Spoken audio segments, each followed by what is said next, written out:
Howdy everybody, this is Failure Friday and I'm John Cornish. Today's Failure Friday is brought to you on my back deck because I was told that a good way to get easy, cheap likes is to include beautiful scenery in the background of your photos and videos, and so figured I'd capitalize on that and see what kind of arbitrary internet points I can extort out of having a nice back deck that I don't even own.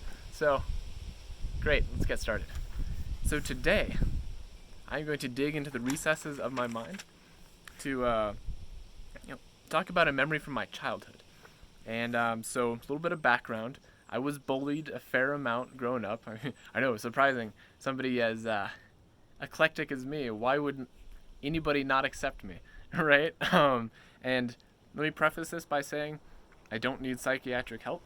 I think I'm doing all right. So this is not me, pouring out my heart to you and you having to be very uncomfortable, but it's relevant to the story. So, bullied growing up, and mostly from this one guy in particular.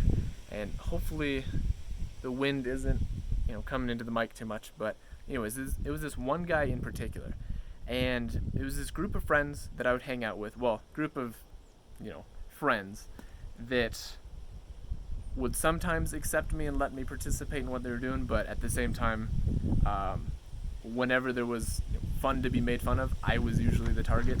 And whenever there was conflict, they would always take the side of this one guy that was the leader of the group. And this went on for a long time, like at least a couple years, I think. And the most frustrating thing about it was that I was always in a losing position. Like I said, they were always ganging up on me, never had the upper hand, never was in a position of being anything but the one getting made fun of.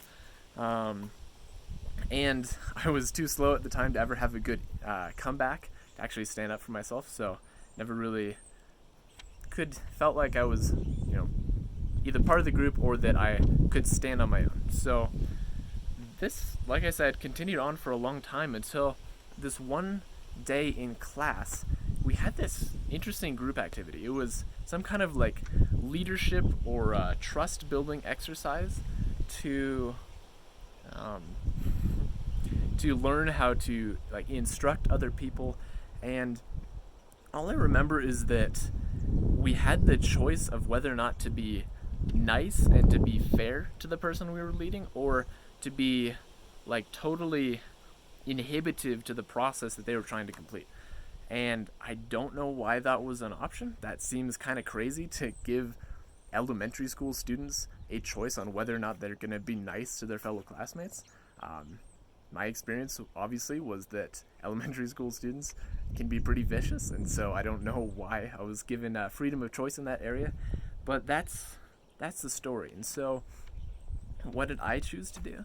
Well, this is the first opportunity in years of my life to actually stand up for myself and, unfortunately, get retribution for wrongs that I felt like I had been on the receiving end of from this one guy. We'll call him Sam. And so I was excessively mean to Sam, to the point where he ended up crying, and we had to take this to the principal's office. And whole couple week long thing of kind of making amends and telling my parents about the various things that he had bullied me over and various situations, and obviously had to write like a written apology or something. And ultimately, do you think that really had a positive impact on that so-called friendship that I had back then? Like, no, it very much did not. And I was thinking on this today. I don't know why this specific memory came into my mind, but I could have learned something at the time that would have been really useful in other areas of my life and up to today, and that is, I think we all have a choice between the path of love and the path of retribution.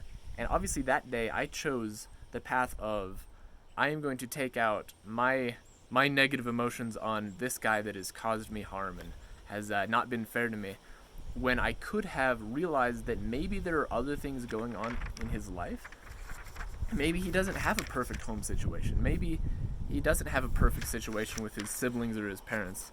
Um, Maybe hurting people hurt people that are easily hurt by them.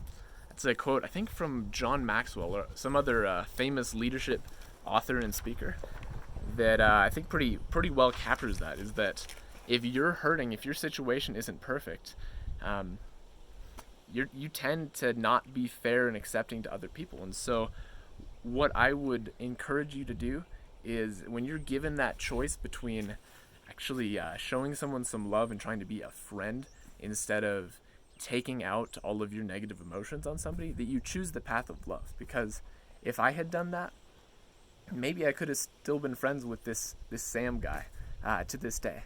Maybe we could have actually seen each other eye to eye, but instead, haven't heard from him in years. So with that, I am wrapped up. Hopefully, that all actually came through, and it's not just super windy. But I don't know. We'll just call this a failure then. All right. Have a great Friday.